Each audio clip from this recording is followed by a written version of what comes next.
3 words, 8 letters, 1 meaning.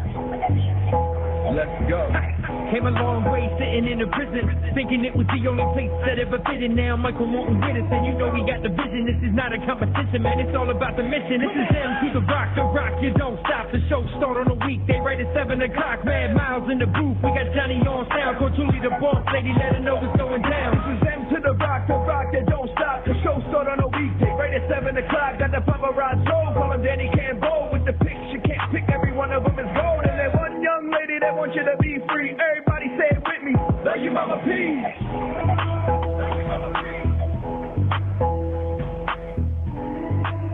That's right, that's right. Okay, here we go.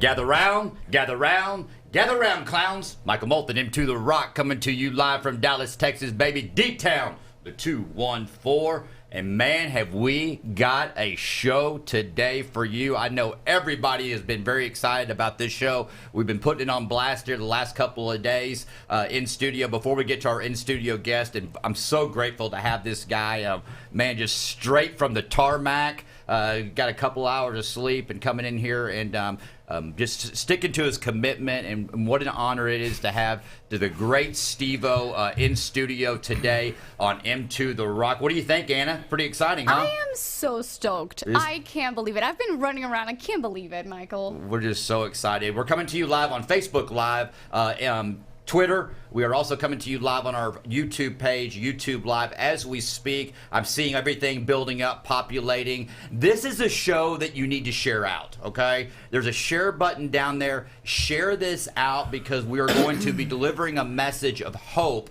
as we talk about, and if you're just joining us for the very first time, what is M2 The Rock? Who's this freak of nature talking? I'm going to get to that, but real quick before we get anything, this show is brought to you by the Great Recovery Unplugged. Recovery Unplugged out of Fort Lauderdale, Florida, Austin, Texas, Nashville, Tennessee, Virginia. Coming soon right here in Dallas, in Plano, Texas, just north of here. Recovery Unplugged, where music they use as a hook. They've got the lowest AMA rate in the country. When people go, that they don't leave, they don't bounce, they don't blast off. They get in there and they start feeling safe, and they use music to work recovery. And I think we can all relate to that in music. This shows off the DFW Coin and Jewelry. And so far, Mama P, thank you so much for everything that you do. And I want to welcome right now, everybody share this out to the show. Of Jackass, comedian, I saw a title, idiot, all this. The great Steve-O, welcome to M2 The Rock. What an honor to have you here in Dallas, Texas. Welcome. Hey, thanks, man. I appreciate you. And, you know, I've been watching the guests that we've had on this show, and just to kind of introduce myself to you, I'm a recovering drug addict alcoholic. And, man, I fought this thing to the bitter end. I mean, when I took my very first sip of alcohol at the age of 10 years old, something happened. Just something happened where the euphoric feeling, the muscles in my stomach just relaxed. And just for that one moment, I experienced the feeling of just peace in the now. And once I took that first drink of alcohol, Steve-O, then I started huffing. I saw you doing the nitrics and all that. And all the things that I would do, I was addicted to doing things that was going to change the way I felt. And I think as a recovering addict or in the disease, you can relate to that. First of all, before we get into your story, why are you in town? What are you doing here in Dallas? I'm doing shows at the Addison Improv. We're really glad. Hey, what is your I've seen so much, and everybody has seen so much of what you do on YouTube and on the internet and on TV, MTV.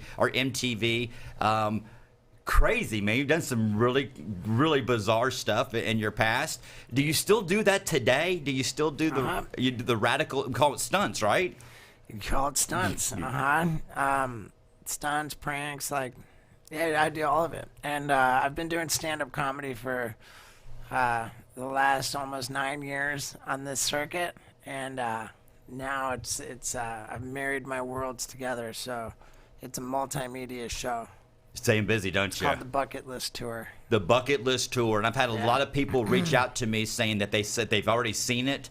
Great reviews. The Bucket Cool, List. man. Thank you. What's kind of some of the stuff you talk about just to tease it? I mean, what's your hustle? Well, the premise is that I'm in an awful predicament. I'm Steve-O in my 40s, and I feel like I might be running out of time before it gets creepy to watch me do all the Jackass stuff. And you know, while I still got it in me, I'm pushing real hard to raise the bar one more time and going after this list of ideas that was I never thought I was actually going to go through with them. You know, it's really absurd, outrageous stuff. And one by one, I've been knocking them out, and I made a whole act about it, and how, you know, each item on the list, the implications on my relationship. You know, it's some pretty crazy stuff there. And What's one of the things on the bucket list? The vasectomy Olympics, skyjacking, and cauliflower ear. I'm working on getting cauliflower ear. Now, what is that? Cauliflower ear. It's like the Ultimate Fighters. Okay. Those guys have messed up ears. How do you do that? I mean, what's the process? You get in a fight, or you just kind of just stick it in a door and slam it? We use my ear as a golf tee, among other things. Trying to find colorful ways that are, you know, kind of creative to get cauliflower. But yeah, there's a bunch of stuff on the list. And after each bit in the show, I screen the exclusive footage of it actually happening. Wow. Now, when you started doing this, Steve-O, is it safe to say, was some of this stuff a lot? Obviously, I can't relate to stunt work. I mean, I got up last night and went to the bathroom. I stubbed my pinky toe walking to the bathroom, and I was down for 8 hours. I mean, I couldn't move. I was paralyzed. And I thought about you. I was like going, man, the things that you've done as far as physical pain, is there some masking there? Was there some stuff that you were using that it was actually, you think it was an addiction or some sort of form of cutting, or is this just what you like to do? Does it have any parallel to addiction? Nah, I think the only real thing is that I've always been an attention whore. Okay. You know, and I think that there's probably some, you know, some addiction. I mean, I think addiction bleeds into like every area of life. Just because I haven't had a drink or a drug in over 11 years, that doesn't mean that I don't, you know, find ways of soothing. You know, like I had gotten all kinds of trouble with sexual acting out, and then now I'm in all kinds of trouble with food. You know, like, so it's not like, you know, we're all bitter and you know, we don't. You know, do the same things we did with drugs and alcohol with other things. Right. You know? Well, I want to take some and don't. We talked about this earlier. I want to take some risk here. There's so much stuff out there about you on the internet and out there where people can research Steve-O and what you're known for. It's fun. It's entertaining. I caught myself watching it. I caught myself saying, "Oh my God!" I'm like going, "Man, this guy's a riot." I've heard of you before. We've got some mutual friends we were talking about before the show, but I really want to kind of take a different one to put into the library of Steve-O, and that's recovery. Okay, and you and I both, we can relate to a drug addiction and alcoholism. That our life became completely unmanageable of this, and I was powerless over drugs and alcohol. I want to get to know Steve. I mean, can you take us down memory lane of when that first time that you used or drank and something happened, and then where we're at today? Can you walk us down that, the first time that you used, and you knew something was wrong? I mean, I hear people talk about having their first drink, and then all of a sudden, like, you know, I don't remember any, like, I remember, like, barfing, you know. The first time I got drunk on my own initiative, I was a huge fan of Motley Crue. The year was 1987, and being a real fanatic of Motley Crue, I knew that January of that year, they had, like, the date that they formed as a band.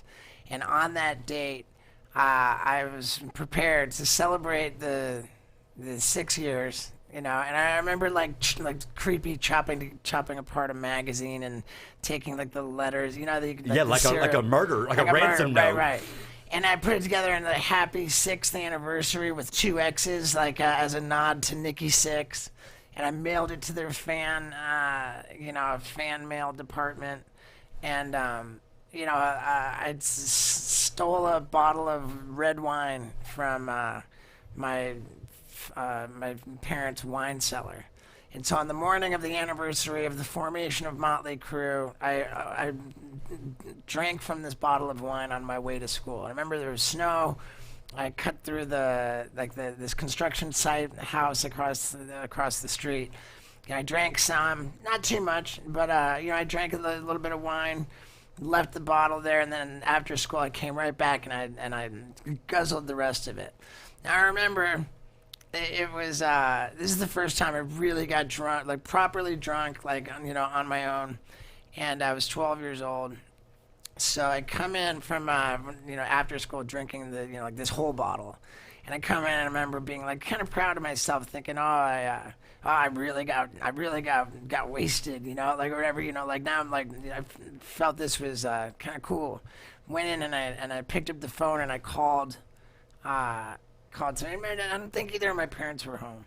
When I picked up the phone, I called my buddy to let him know I was drunk, and I'm so crazy, and the guy was you're creepy, you're weird, and I remember I didn't hang up the phone. I just left it off the hook, sitting on this table, and then I went into the kitchen, and recently, or before, shortly before this, my parents had been given a gag gift of a breathalyzer. It was sort of not like it's a serious thing. It was more of like a party thing, and so I remember I knew where it was, and I thought, oh man, I'm crazy. I got drunk, Motley Crue, and I went and grabbed the breathalyzer, and I turned it on. I blew in it, and sure enough, the needle went, right.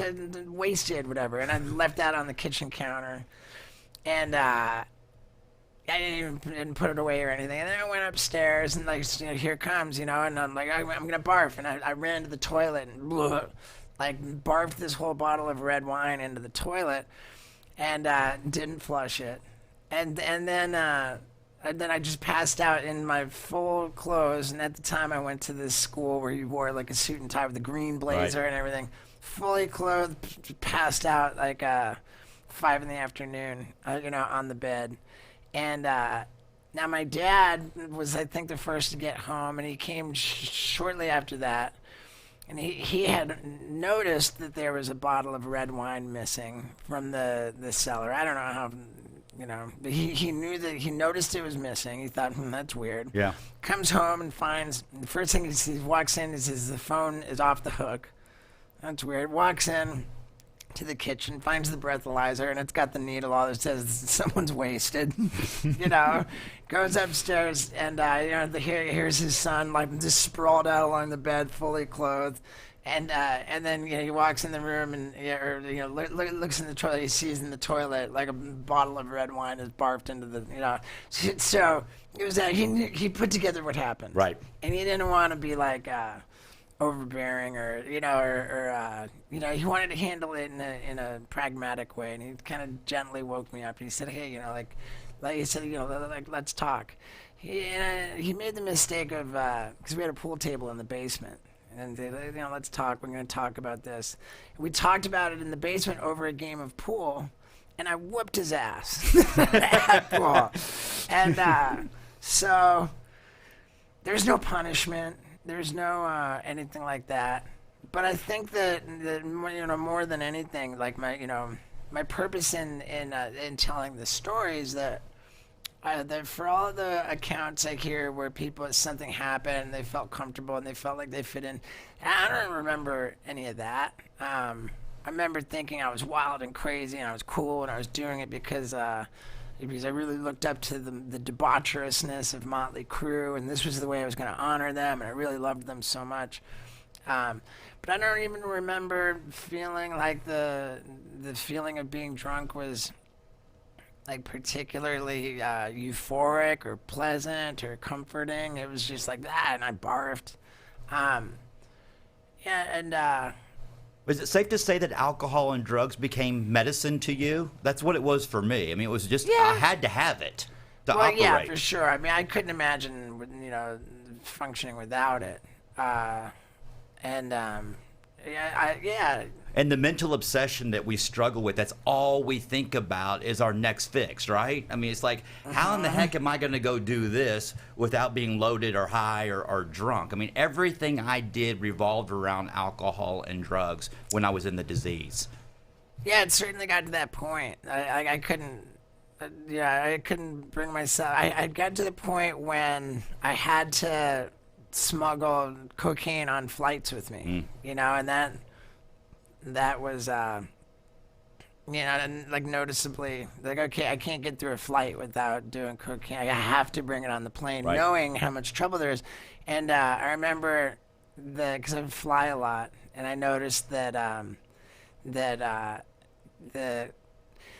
TSA, the security people in the airport, like they always say like, oh no, they'll hold your cash. Like there's just a weird thing, they can't like dig through your cash, and your wallet. So I figured that out. They were always like didn't want to touch your cash. So what I would do is fold up cocaine in my cash, and then one would be like a bill, like a dollar bill, whatever, with a bunch of cocaine. It'd be all folded up, and then that would be in the... Like a paper football. Yeah, and then that would be in the wad of cash in my wallet. I felt pretty safe that was, and so I would do that, towards the end. And then ultimately, the week before my intervention, I had a colorful week, and like I got arrested for vandalism. I bashed a hole through the wall in my apartment building, through the wall where I was looking into the neighbor's apartment and like yelling at him and threatening him through a hole that I just bashed in. So he, the cops came and I had no shirt on, I had no shoes on, and they said we have to take you to jail for vandalism. And it's going to be cold in jail, so if you want, like, you can, go back into your apartment and put on a shirt and some shoes. And I'm all like, F a shirt, F shoes, I don't care, just take me, I'm ready, let's go.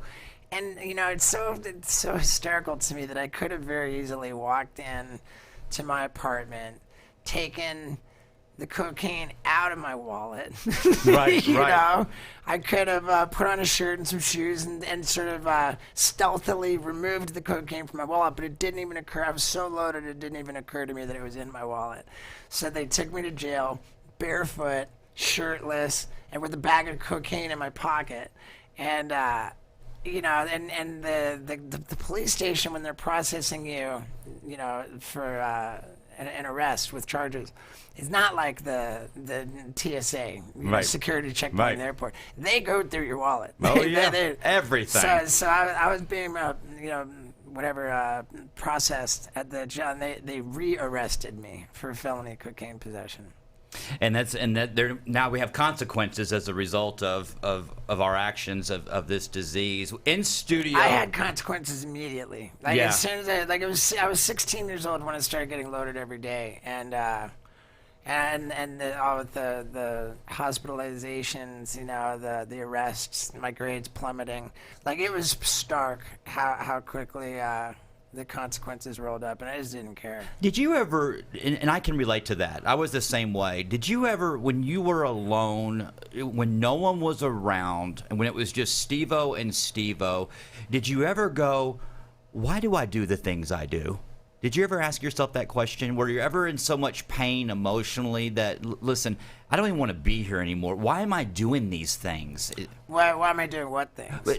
Drinking and drugging, and why do I feel the way I do? Was there, did you, I did. I used to struggle with just darkness. I'd be out partying with everybody. I was the life of the party. Everybody loved me. But when I got home and I was alone, I was like going, why am I doing this? I don't like this. This is not who I want to be. I don't want to feel this way. Did you ever get to that in your disease?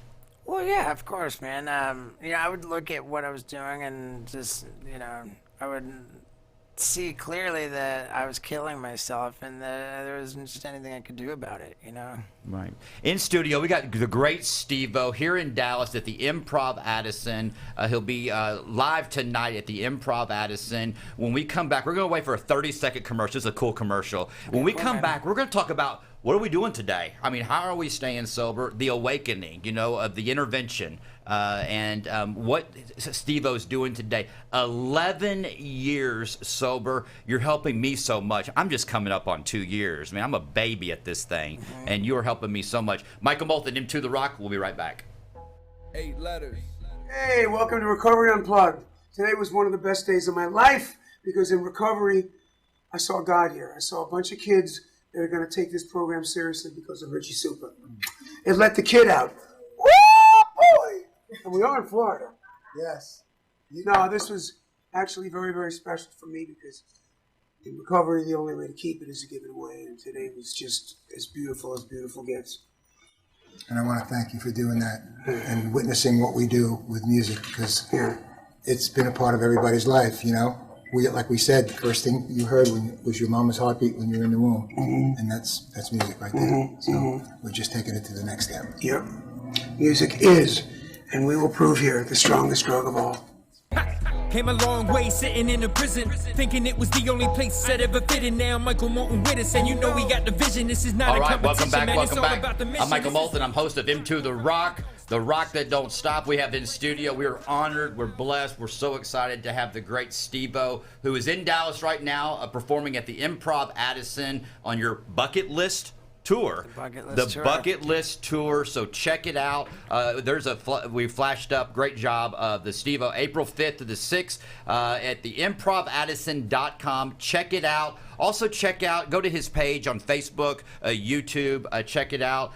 We also have in studio your sidekick, Wendy. Hang on. I just want to ask one thing. Are there any tickets left? Please tell me yes, right? There are tickets available right now. Awesome. Right now, everybody go to improvaddison.com. Get your tickets. Go see this. I've had a lot of feedback. It is a great event. I would love to come see. I can walk to where you're at, so I'd love to come see what you're doing and hang out with you a little bit, hanging out with Steve-O. So, we talked about what it was like, and thank you so much for being transparent. And Steve-O, how are you staying clean and sober today? Today, and I'll kind of tee it up. I am the type of alcoholic and drug addict. I have to go to support group meetings every day for me. I can't make it almost every day, but I'm at least 5 days a week. I'm that kind of alcoholic and drug addict. I have to surround myself with other alcoholics because I feel safe. They can relate to me. When I talk to them and I share my solutions to them, they start doing this. They start nodding. They're like, oh, okay, that makes sense. How does Steve-O stay clean and sober today? 11 years, homeboy. It's awesome. Well, when we talk about the stuff that we do to stay sober, I tend to get pretty vague, just out of respect for the program. And I think that, in a general sense that, I'll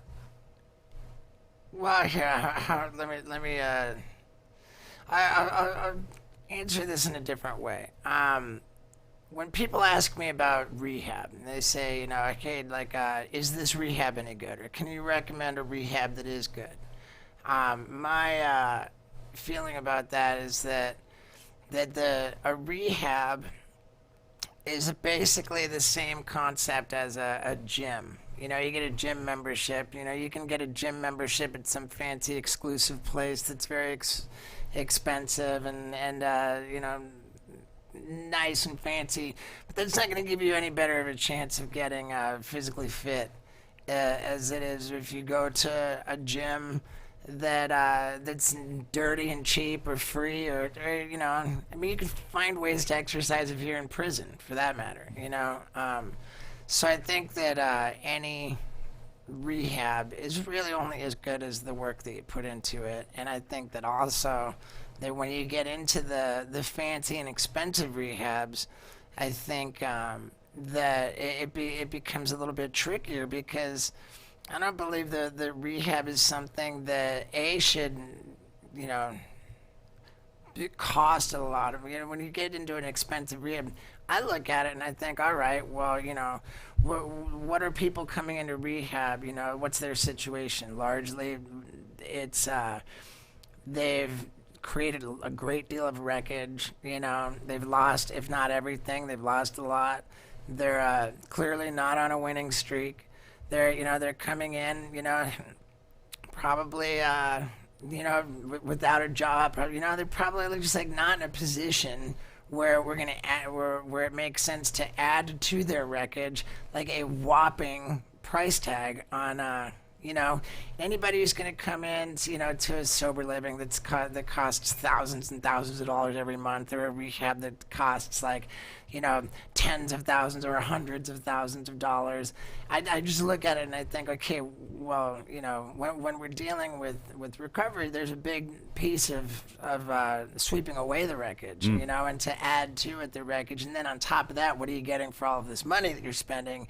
You're kind of getting emphasis on entitlement, like you're getting pampered, and I don't think that a lot of pampering is really conducive to recovery. And really, there's only one thing that there's honesty. The capacity to be honest is a huge ingredient. Honesty is really the main ingredient to recovery, and if you look honestly at the path that led you there, then I just don't see that a lot of expensive stuff is helpful. That's my feeling about rehab. And then I think that when it comes to and I get messages a lot on my social media platforms saying hey, I'm having trouble. How did you do it, and this and that. And, at a private level, and I should say, too, that I'm not, like, personally responding to DMs. I have somebody who goes through my, my Instagram direct message requests and, automatically deletes anything, that I don't need to see as it relates to, my relationship. I have a fiance. And, I don't need to be having conversations with any chicks in the DM. And, I like that. First and foremost, like my dude clears out, he clears out the chicks and just a lot of noise, a lot of dumb stuff. But to the people who are asking for advice and for help with, matters related to recovery, he's got like a sort of he'll set that account aside, and then from his account he'll say, hey, I saw you asked about this and that, and here's a link that Steve wants you to have that by no means should be shared publicly, but it's kind of what he has to say when it's not at the level of media. And I shouldn't be probably drawing a lot of attention to this, because if there's going to be a lot of requests, the poor kid only, from his account, he can only send, I think, 15 messages a day, 15 unsolicited messages. So he'll tell me too. He'll be like, oh, I've got like 60 people, that I'm waiting to send the link to, and now there's going to be a deluge, perhaps, which is what, the people who kind of forged the path, right. We're worried about, like, oh, we're going to be deluged. But, it is what it is. And I think that with that, and as far as, with regards to everything else that we do to stay clean and sober, I think that in a general vague sense, I just say that we don't do it alone. We don't do it alone, and the things that we do are not mysterious, by any stretch of the imagination. We've had, the good fortune of millions upon millions of people come before us to show us beyond any mystery, beyond any shadow of a doubt. It's proven what works and what doesn't work when it comes to treating the disease of alcoholism and addiction. Yeah. There's no mystery. There's no chance. There's no, we know exactly what works and what doesn't work. And the path has been forged. The blueprint is solid. And if you want to address your problems with addiction and alcoholism, the first thing you do is you find someone who has addressed it, and you link up with that person, you let them show you the way. And I just kind of, it's a pack mentality. And that's what's so. I mean, we say that all the time on this show. And when parents call me or reach out to me and say, "Listen, my son is struggling, my husband, my wife, whatever. What do we do?" And I simply say, first of all, you need to go get help. Okay, as the codependent. Well, yeah, it's so much harder. I mean, it's easy for the addict who's got he's got all the comfort and the drugs and the alcohol, and that's their solution, even if it's turned on them. What's hard is for the loved ones of the addict. Like my buddy Bam is really in it, and it seems that the closest people to him, everybody around him, just do not have the ability. They don't have the willingness. They don't have the ability to step back, and stop contributing to him being sick and pledge only, to really commit themselves to only contribute to him being healthy. It's like every episode of Intervention on A&E. Right. They say there's from this point forward, there's nothing I will do to help you stay sick, and there's nothing I won't do to help you get healthy. And to watch the enabling continue, where it's like, well, I can't cut him off. I can't cut him off. It's like, okay, well then you're signing up on what he's doing, and it's not going to stop. Yeah, love an addict, bury an addict. And it's so powerful. And that's one of the, my stories. I went to Betty Ford in 2002. Great facility, great treatment, surrounded by really cool people. I found my freedom in the penitentiary, and that's where I had my awakening at. It's what I put into it. Unfortunately, we have a disease that we have to self-diagnose ourselves. Before I can get help. Get honest is what you were talking about. Honesty is so important. Before we wrap up, there's a question that I want to ask you, Steve-O, and I love asking celebrities who are it doesn't matter. This disease doesn't discriminate. The difference between you and me and the man underneath the bridge is the bridge. This disease doesn't care who we are. But if I were to call you up and I said, "Hey, Steve-O, listen, I'm in a lot of fear today. I'm in a ton of fear. I woke up this morning and just had impending doom. I was anxious. I was freaking out. How am I start making these things up in my head that don't exist. Steve-O, help me. What do I do, man? I'm in a lot of fear, and I don't want to have a resentment, and I don't want to die." Well, I think the first thing I would say is good job for speaking up about it. That's the power of vocalizing what you're feeling is not to be understated. When you speak up and sort of call out what it is that that you're so afraid of, that's not necessarily going to address. I mean, of course, you do the inventory work on it, but I think that largely the first step is speaking up about it, and then you can kind of break it down for what it is. Like I shared in an intimate setting. This is something that I'm going through that brings about a lot of fear, and one of my sobriety brothers told me. He said, "All right, thanks for sharing that, this and that." And he said that he read a book that was written in the 1940s, and he said, I think it was called "Stop Worrying and Start Living." And in the book, it talked about fear, worry, and it had this this advice that whatever it is that you're worried about, whatever it is that you're afraid of, that you're worrying that might happen, go automatically to the worst possible case scenario. Ask yourself, what is the absolute worst way that this could play out? What is it? Paint the picture of the worst way it could possibly be, and then accept that.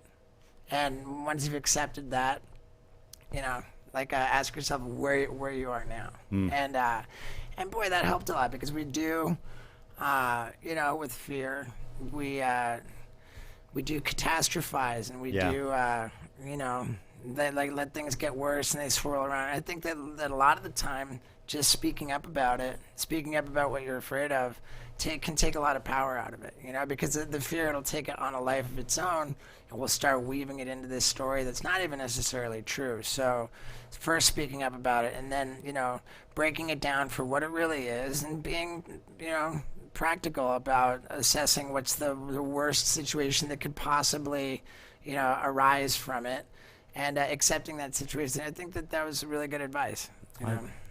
Steve-O, I want to take this. Thank you so much for sharing and stopping. You're busy today. You're Steve-O here in Dallas at the Improv Addison. I feel like kind of a wuss for bailing out before you've got while you've still got one more break. But hey, dude, it's all good, man. I got very little sleep last night. I've been running around doing all these interviews since 6:30 in the morning, and I got to do 2 shows tonight. So, like whatever it is, man, I generally, too, if I'm, I should be honest, I generally shy away from media that is, specific to recovery. My attitude about it is that I don't know, I never shy away from speaking about my sobriety, from speaking about recovery. I never... Dude, I watch this will bring us into the next break, and I don't even mind, because I do think that there's a valuable conversation to have about it. Is that I don't ever shy away from talking about recovery and sobriety, but I do shy away from any kind of a media outlet that is just about But I don't ever want to do an interview that's involves the first priority, the ultimate, the purpose, for talking about recovery. Like if it comes up, that's great. But if that's the main, the main purpose, then I feel weird about that. And I think the reason is, if we look at the anonymity of people in recovery, and how anonymous is a thing. The first reason why you hear people say that anonymity is important is because they say, if somebody touts themselves as a spokesperson, look at me, look at I'm sober, look what I do, right, and then all of a sudden they get wasted, right, then people are going to look at that and they're going to say, you see, that program of recovery doesn't work. Right. To me, that's not an important reason for anonymity. It's not at all, and I'll tell you why. Is because it goes right back to the analogy about rehabs being like gyms. If you take someone who is like, look at me, I'm in tip-top physical shape, this gym's so great, and then all of a sudden that person stops working out and gets, becomes a slob and looks like visibly overweight and out of shape, you're not going to look at that person and say, you see, that gym didn't work. Right. You're going to look at the person and say they stopped working out, Right. So it's not...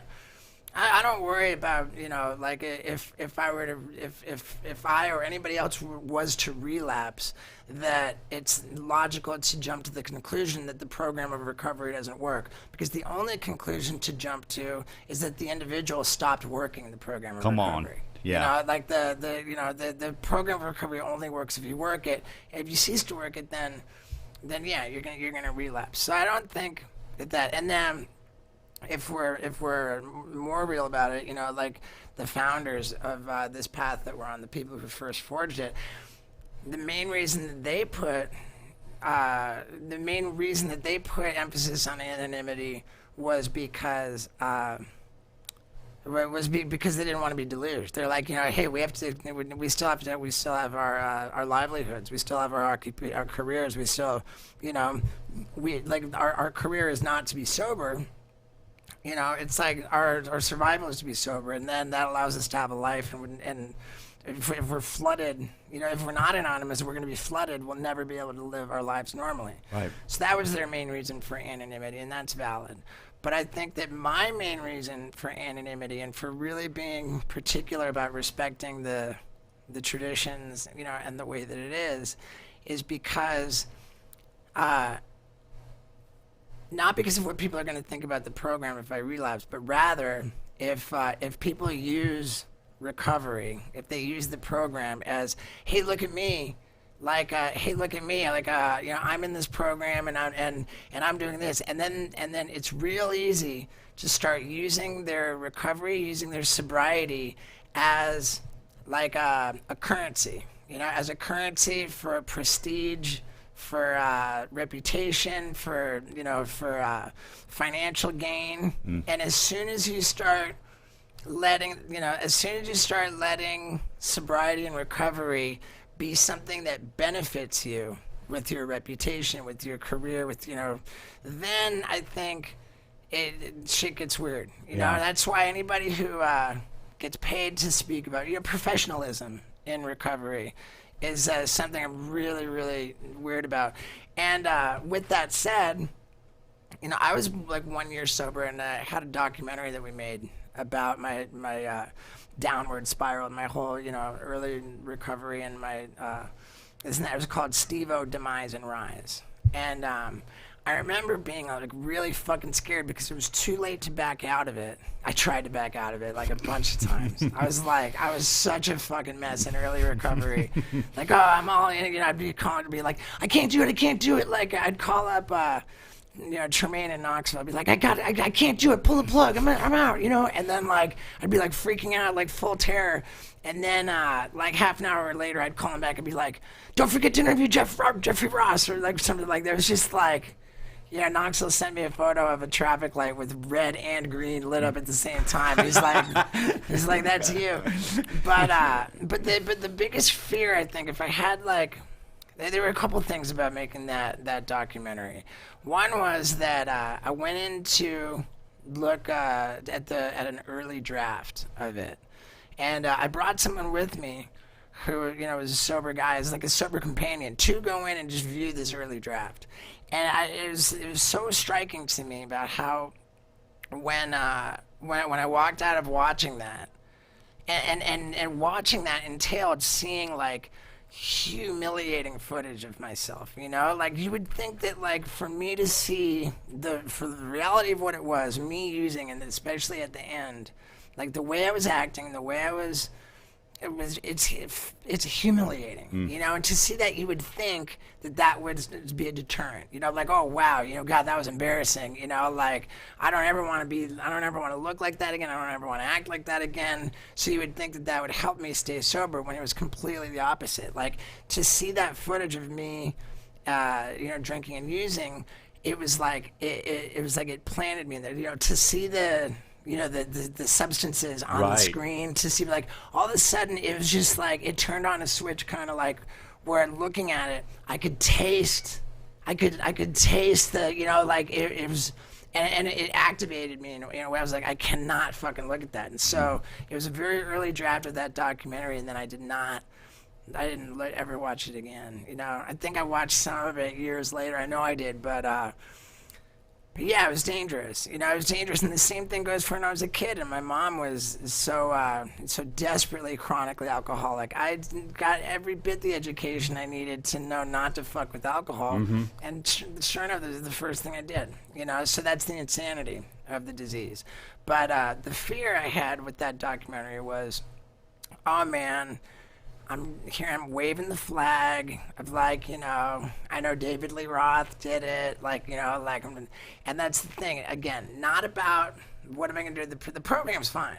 The program's fine. Right. And there's nothing about the program that anybody should ever think it doesn't work if somebody relapses. Right. The thing is, when we're waving the flag, and look at me, I'm all better now, you know, and like, I'm all better now, and I'm, you know, I've got this program of recovery that's like, you know, I'm using it for my advantage, then that inherently puts you in, it inherently means that your motivations are off kilter. And if you're off kilter, you're going to get speed wobbles. So I wanted to be really careful about that. And one thing that gave me a lot of hope going into that documentary was to look at James Hetfield of Metallica, you know, and here I drew a lot of inspiration from that. And I got my 9-month chip, and in California, I think chips are different colors in different places. Right. California, our 9-month chip is yellow. Maybe it's the same. Okay, yeah, it's a different color here, yes. Yeah, it's plastic. But it says 9. Yeah, and so I went to this Metallica concert, and I was backstage, and you know, this guy, you know, James Hetfield's like personal manager or something. He was like, hey man, you know, come with me, you know. There was like a big party scene, a big party area, and I was kind of like hanging out, like sort of like, whoa, you know. And He was like, hey, come with me. He took me like down the floor, I think, or some other area behind the arena. And, this really quiet, James Hetfield, who just wasn't in the party. And it was just him chilling, He took me to meet him. And I'm telling you that it was crazy the way that the recovery just glowed off of that guy, like you could just see it, like you could just kind of so I asked him, I said how long have you been sober now, man? He said 7 years. This was I remember it being December of 2009, and December of 2008. Okay. Yeah. Whoa. Yeah, just because I got sober in 2008. Okay. And I remember because I got sober in March. It's the third. Yeah, because you had 9 months when you saw him. Yeah. Right. It was so in any case, I told him, he says 7 years, and I go, dude, I just got my 9-month chip, and I pulled it out of my pocket. It's this plastic chip, and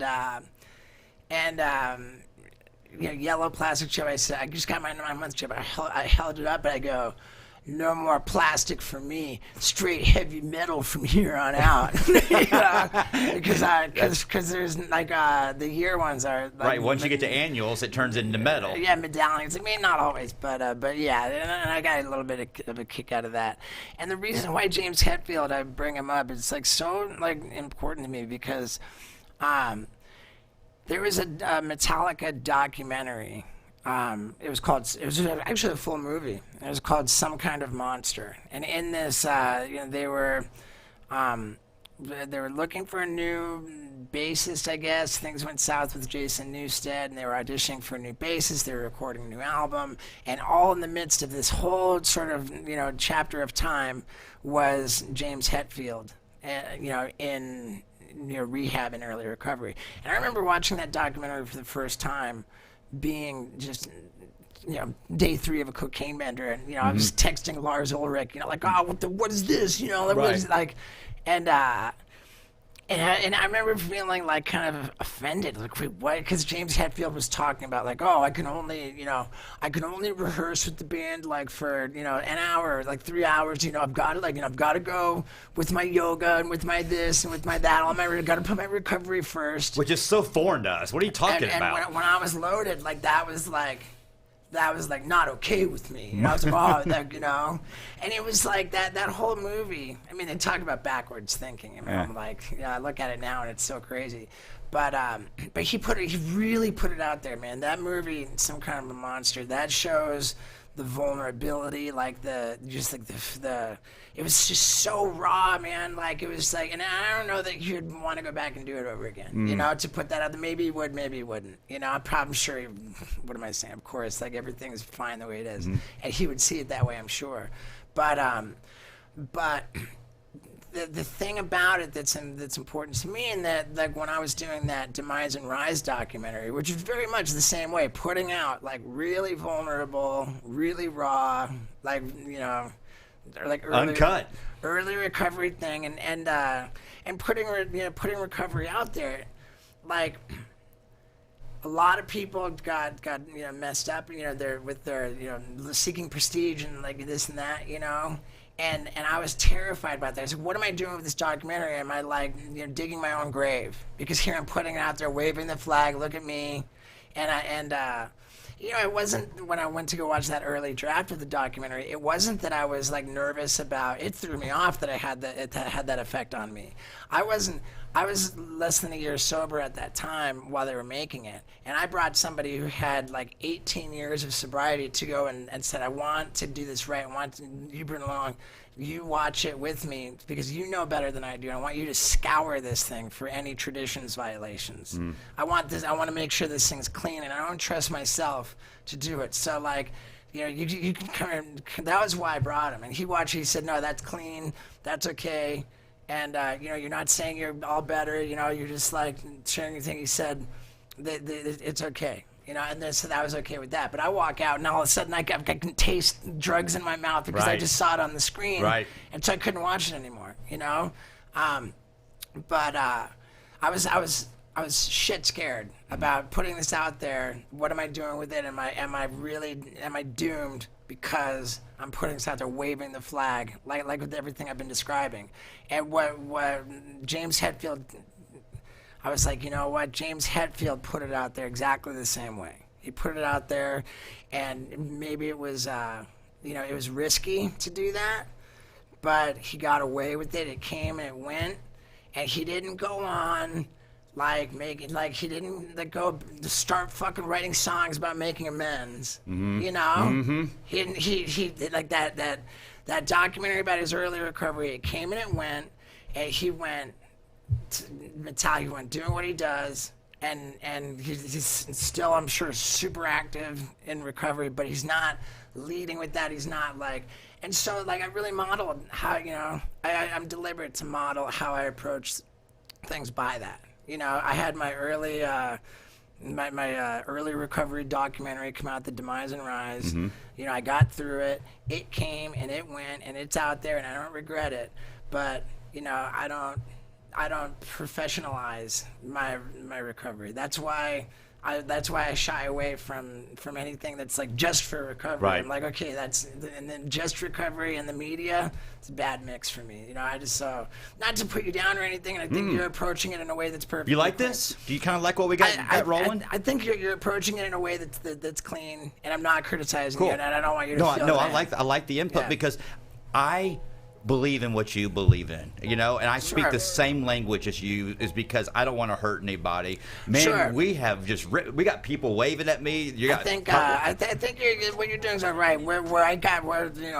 Candidly, I thought, when you said, okay, coming up after this break, we're going to talk about what we do to stay sober. Okay. And I thought, like, okay, that's you kind of can't properly do that at the level of press, radio, and film. I agree. So there's inherently a flaw in attempting to, do a media broadcast about what we do to stay sober. And as long as we recognize that, and, that's fine. But I think, where again, I'm not worried about how it's going to reflect on the program, and I'm not worried. I just for me myself, I really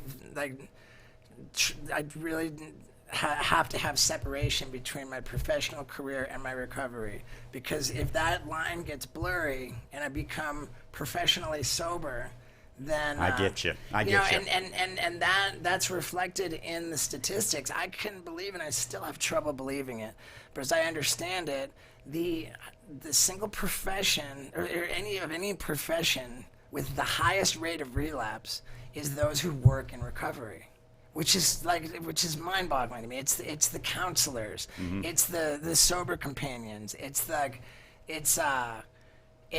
people who work in the technicians in the rehab, people who work in the field of recovery relapse the most, and that's scary. That's why when people go and when people go and they take big speaking fees, I've been offered hey, we'll pay you to come speak at a rehab.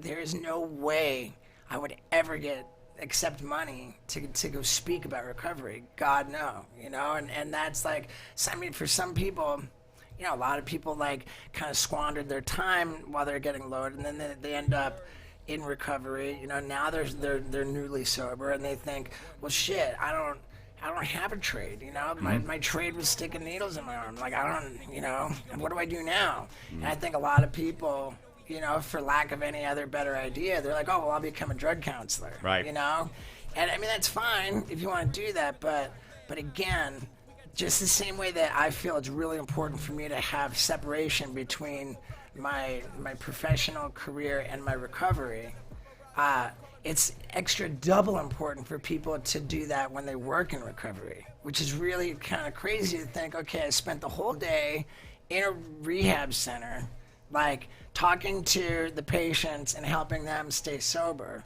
as my career. And now that I clock out, when I walk out of that rehab, it is so fucking critical that now I have separation and walk into my program. That's not my career. It's too quick. I think a lot of people, they think, oh, well, I spent the whole day talking to addicts, helping them out at my work. Now I don't have to go to, do anything for my recovery, but they need that even more, because without that separation, then all of a sudden, what are you doing it for?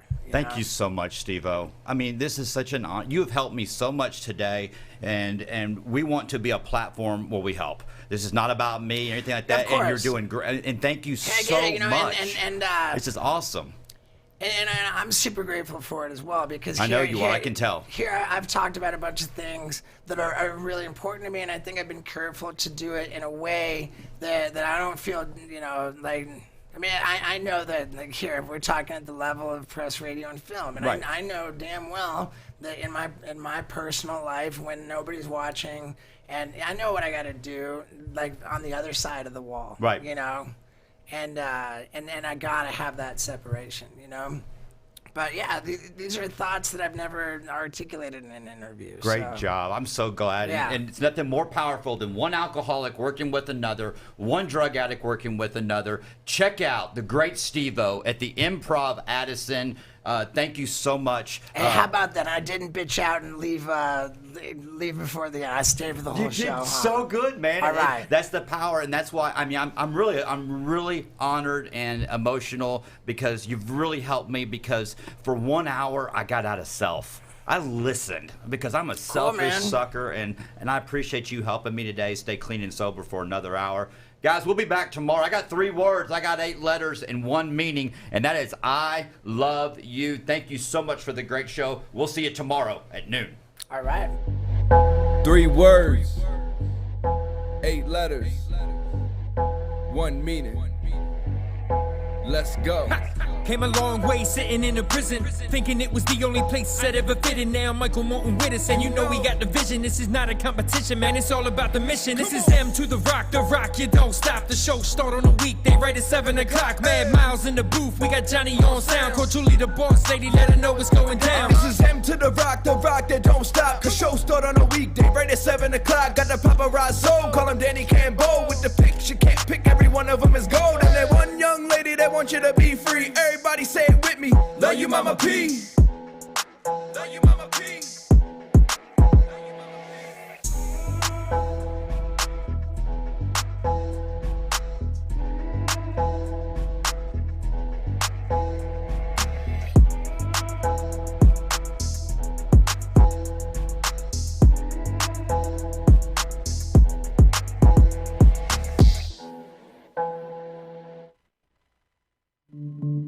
Thank you.